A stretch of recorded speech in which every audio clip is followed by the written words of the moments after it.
السلام علیکم ناظرین و سامعین، ویلکم کرتے ہیں آپ کو عرب 5 نیوز چینل پر۔ امید کرتا ہوں تمام ناظرین خیریت و عافیت سے ہوں گے۔ بڑھتے ہیں آج کی سعودی عربیہ کی تازہ ترین خبروں کی جانب، لیکن اس سے پہلے سعودی عربیہ کی تمام ویزا بیٹس اور تازہ ترین خبروں کے لیے نیچے موجود سبسکرائب بٹن پر کلک کریں اور ساتھ ہی بیل آئیکن پر کلک کر کے آل کے اوپر کلک کر دیں۔ پاکستان میں 2 عیدوں کا مسئلہ حل نہ ہو سکا۔ وزیرستان میں 28 رمضان پر عید کا اعلان کرنے والے عناصر کے خلاف مقدمات درج۔ وزیرستان سے منتخب ہونے والے رکن قومی اسمبلی محسن داوڑ کی جانب سے ٹویٹ پر وزیرستان میں 12 مئی کو عید الفطر منانے کا اعلان کیا گیا تھا۔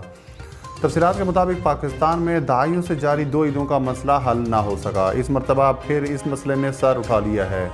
اس وقت خلیجی ممالک سمیت کہیں بھی عید کا چاند نظر نہیں آیا ہے، لیکن وزیرستان کے دیہی علاقے میں 9 افراد نے 11 مئی کی رات عید کا چاند دیکھ لیا ہے، جس کے بعد رکن قومی اسمبلی محسن داوڑ کی جانب سے سماجی رابطوں کی ویب سائٹ ٹویٹر پر 12 مئی کو عید الفطر منانے کا اعلان کر دیا گیا۔ انہوں نے ایک تصویر بھی شیئر کی جس پر رویت دکھانے والے 9 افراد اور مقامی روتے کمیٹی کے ممبران کے نام اور دستخط درج ہیں۔ اب حکومت پاکستان کی جانب سے عید کا اعلان کرنے والے افراد کے خلاف مقدمہ درج کر دیا گیا ہے۔ بتایا گیا ہے کہ مقدمہ ASI میر علی کی مدیریت میں درج کیا گیا ہے، جس میں عید کا اعلان کرنے والے 9 افراد کو نامزد کیا گیا ہے۔ FIR میں رمضان آرڈیننس اور 16 MPO سمیت مختلف دفعات شامل ہیں۔